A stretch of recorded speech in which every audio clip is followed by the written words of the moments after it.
हाँ तो भाई दोस्तों, आज का ये वीडियो देने वाला है क्लास 10 के लिए और कक्षा 10 का चैप्टर 7 है और हिंदी का है और अन्य महत्वपूर्ण प्रश्न एक्स्ट्रा क्वेश्चन है और पार्ट 7 का नाम है नेताजी का चश्मा। ओके, शुरू करते हैं। इसके महत्वपूर्ण प्रश्न हैं जो बहुत इंपॉर्टेंट है, आपके जीवन में काम आने वाले हैं।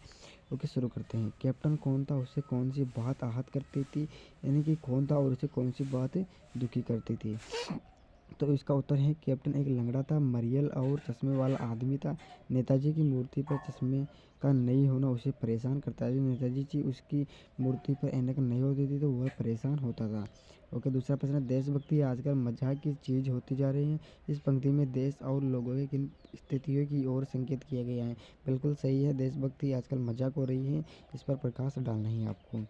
वर्तमान में सिर्फ राष्ट्रीय पर्वों पर देशभक्तों के लिए बलिदान की स्मृति होती है। अब देशभक्ति की भावना कम हो गई और देशभक्ति करने वालों को उपेक्षा की जाती है, यानी कि मजाक उड़ाया जाता है और उनका उपवास उड़ाया जाता है, यानी कि उनका मजाक उपवास उड़ाया जाता है। ओके दोस्तों, अगला प्रश्न है कैप्टन कौन था। अगले खुद जुड़ गए, इसमें कोई दिक्कत वाली बात नहीं है।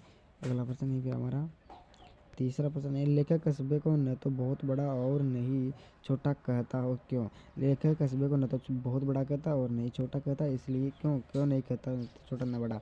उत्तर है कस्बे में थोड़ी सी मकान और एक बाजार था। ओके, थोड़ी सी यानी बिल्कुल कम मकान थे और बाजार था। एक लड़कों का और एक लड़की का स्कूल था।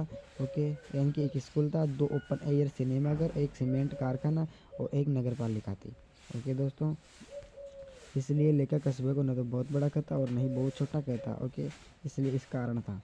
अगला प्रश्न है हालदार साहब किन बात से दुखी थे। जो हालदार साहब थे वहाँ से गुजरते थे किस बात से दुखी थे। हालदार साहब को पान वाले से कैप्टन कैसे उड़ाते हुए कहा कि वह लंगड़ा क्या जाएगा फौज में। वे यह सोचकर दुखी हो गए कि क्या होगा उस कौम का जो अपने देश के खातिर सब कुछ होम करने वालों पर हंसती हैं और अपने लिए बिकने के मौके खोजती है। किस कौम का क्या होगा कि जो होम करने वालों पर हंसती है, ओके, और अपने लिए बिक जाते हैं। ओके, अगला प्रश्न है 5वां। हालदार साहब को पान वाले की कौन सी बात अच्छी नहीं लगी और क्यों नहीं लगी। देखते हैं उत्तर की क्यों नहीं लगी। हालदार साहब को पान वाले द्वारा देशभक्त का मजाक उड़ाया जाने वाला अच्छा नहीं लगा। ओके, किसी को नहीं लगेगा। पान वाला भी चश्मे वाले का सम्मान नहीं करता। जो पान वाला था वह भी चश्मे वाले का सम्मान नहीं करता था, उसे पागल और लंगड़ा कहा करता था। ओके दोस्तों, हालदार साहब को ये एक देशभक्ति का अपमान अच्छा नहीं लगा, ये आपको भी अच्छा नहीं लगेगा। अगला प्रश्न है चश्मे वाले नेताजी से माफ़ी क्यों मांगता होगा। चश्मे वाला नेताजी से मांगी क्यों मांगता होगा। उत्तर है चश्मे वाला नेताजी की मूर्ति पर चश्मा हटाना नहीं चाहता। चश्मे वाला नेताजी मूर्ति पर चश्मा हटाना नहीं चाहता, किंतु जब कोई ग्राहक आकर नेताजी की मूर्ति पर लगे फ्रेम की मांग करता तब वह मूर्ति पर लगा फ्रेम ग्राहक को दे देता और मूर्ति को उसकी जगह दूसरा चश्मा पहना देता था। यही कारण था कि वो अपने मन ही मन से माफ़ी मांग लेता था और उसकी कमाई भी हो जाती थी। अगला प्रश्न है हालदार और कैप्टन में क्या समानता दिखाई पड़ती है। हालदार और कैप्टन में क्या समानता दिखाई पड़ती है। उत्तर है कैप्टन और हालदार दोनों देशभक्त और भावुक थे। नेताजी से दोनों को बहुत प्यार है। कैप्टन नेताजी की मूर्ति पर चश्मा बदलकर और हालदार मूर्ति के बदले चश्मे को देकर अपनी भावना प्रकट करते हैं। ओके दोस्तों, अगला प्रश्न है चौराहे पर लगी महापुरुषों की मूर्तियों के प्रति जनता का क्या उत्तरदायित्व है। चौराहे पर लगी मूर्तियों पर जनता का क्या उत्तरदायित्व क्या करना चाहिए। चौराहे पर लगी मूर्तियों को फोड़ने से बचाना जनता का दायित्व है। उन्हें समय समय पर साफ करते रहे ताकि वे गंदगी से बचें। इसके अलावा उनके सम्मान में कई बार सभा गोष्ठी या समारोह का आयोजन करना चाहिए। ओके, अगला प्रश्न है नेताजी का चश्मा पाठ में बच्चों द्वारा मूर्ति पर सरकंडे का चश्मा लगाना क्या प्रदर्शित करता है। सरकंडे था उसका लगा दिया था बच्चों ने, तो इसका क्या महत्व है। उत्तर है बच्चों ने नेताजी की मूर्ति पर सरकंडे का छोटा चश्मा लगाया। जो हमारे देश में अभी भी देशभक्ति जीवित है। छोटे कस्बे में भी सुभाष चंद्र बोस जैसे देशभक्तों का सम्मान है। सभी को ऐसी देशभक्ति रखनी चाहिए। ओके, अगला प्रश्न 10वां। हालदार साहब चक्कर में क्यों पड़ गए। हालदार साहब चक्कर में क्यों पड़ गए, देखते हैं उत्तर। हालदार साहब चश्मे वाले को देखकर चक्कर में पड़ गए क्योंकि उन्होंने सोचा था कि वह एक लंबा तगड़ा सैनिक या देशभक्त और रोबीला जवान होगा, लेकिन चश्मे वाला का व्यक्तित्व उनकी सोच से बिल्कुल अलग था। कैप्टन एक लंगड़ा, मरिया और चश्मे वाला आदमी था और उसमें देशभक्ति की भावना थी। ओके, कहाँ पर गई, कहाँ पर गई, फिर किधर आ गई। 11%। अगला क्वेश्चन ये हमारा, हवलदार साहब चश्मे वाले किस बात पर खुश हुए थे? तो देखते हैं किस बात पर हुए थे।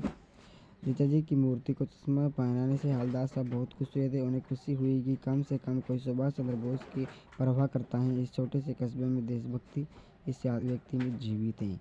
ओके, अगला प्रश्न यह क्यों कहा गया कि महत्व मूर्ति के रंग रूप या कद का नहीं, उस भावना का है जो नेताजी का चश्मा के आधार पर बताना है। इसका उत्तर है भाई, कस्बे के चौराहे पर लगाए गए नेताजी की सुंदर मूर्ति पर चश्मा नहीं लगा था। किसी फेरी वाले ने एक चश्मा पहना दिया था। हवलदार ने भी चश्मा को सामान्य समझा। ओके, नेताजी ने भी यानी कि हवलदार ने भी बिल्कुल कमज़ोर समझा। इन कमियों की ओर ध्यान न देकर इसके बजाय रंग रूप, कद आदि पर ध्यान देना चाहिए। कस्बे वाले ने मूर्ति लगाकर देशभक्ति की भावना व्यक्त किए हैं। ओके, अगला प्रश्न है, कैप्टन हवलदार साहब के लिए दया का पात्र क्यों है? कैप्टन हवलदार साहब दया के लिए पात्र क्यों दिखते हैं? कैप्टन हवलदार साहब के लिए दया का पात्र इसलिए था क्योंकि उन्होंने सोचा कि वह एक देशभक्त हैं। उन्होंने सोचा कि एक देशभक्त फौजी हैं। उसने अपना सब कुछ देकर देश के लिए न्यौछावर कर दिया, फिर भी लोग उसका मजाक उड़ाते हैं। ओके दोस्तों, अगला प्रश्न है, नेताजी की मूर्ति लगाने के कार्य को सफल और सराहनीय प्रयास क्यों बताया गया है? नेताजी की मूर्ति लगाने का कार्य को सफल और सराहनीय क्यों बताया गया है, बताना है। उत्तर है, नेताजी की मूर्ति की स्थापना को सफल और सराहनीय प्रयास बताने के लिए कई प्रयास थे। मूर्ति संगमरमर की थी और सुंदर थी। नेताजी की उस प्रतिमा को देखकर दिल्ली चलो और तुम मुझे खूंदो के नारे याद आ जाते हैं। सुभाष चंद्र जी के ये नारे थे। हवलदार साहब दूसरी बार कस्बे में गुजरात अपने किस कौतूहल का निवारण किस तरह किया? हवलदार साहब दूसरी बार कस्बे से गुजरते अपने किस कौतूहल का निवारण किस प्रकार से किया, देखते हैं। हवलदार साहब ने दूसरी बार शहर से गुजरते हुए मूर्ति में कुछ अंतर देखा। उन्होंने ध्यान से देखा कि मूर्ति का चश्मा इस बार बदल गया। पहले मोटे फ्रेम वाला चौकोर चश्मे की जगह अब तार के फ्रेम वाला गोल चश्मा। ये देखकर हवलदार साहब बहुत उत्सुक हुए और अपनी उत्सुकता इतनी बढ़ गई कि उन्होंने पान वाले से पूछा, क्यों भाई, क्या बात है, नेताजी का चश्मा हर बार बदल कैसे जाता है? ओके, अगला प्रश्न है लास्ट में फाइनल, देश प्रेम किस तरह प्रकट होता है? नेताजी का चश्मा कहानी के आधार पर बताइए। इस पार्ट से जो प्रश्न बताइए बहुत इंपॉर्टेंट है। ओके, सारी भी आ सकते हैं। ओके, उत्तरें देशभक्ति को व्यक्त करने के लिए सैनिकों की उपस्थिति या भारी नाराजबाजी की जरूरत नहीं है। छोटी छोटी बातें देशभक्ति को दिखा सकती हैं। ओके, छोटी छोटी बातें देशभक्ति दिखा सकती हैं, जैसे नेताजी ने दिखाया। नगर पालिका द्वारा नेताजी की मूर्ति स्थापित करने और कैप्टन चश्मे वाले द्वारा नेताजी की मूर्ति पर चश्मा लगाने से देश प्रेम प्रकट हुआ है। ओके, बाद में सरकंडे का चश्मा लगाने वाले का भी देश प्रेम प्रकट हुआ है। बच्चों ने लगाया था सरकंडे का। ओके, लेखक कस्बे को न तो बहुत बड़ा आ गई है तो यहाँ तक ही थे। ओके, ये बिल्कुल और आ गए प्रश्न। 16 क्वेश्चन कंप्लीट हो चुके हैं। मिलेंगे कल नए वीडियो में।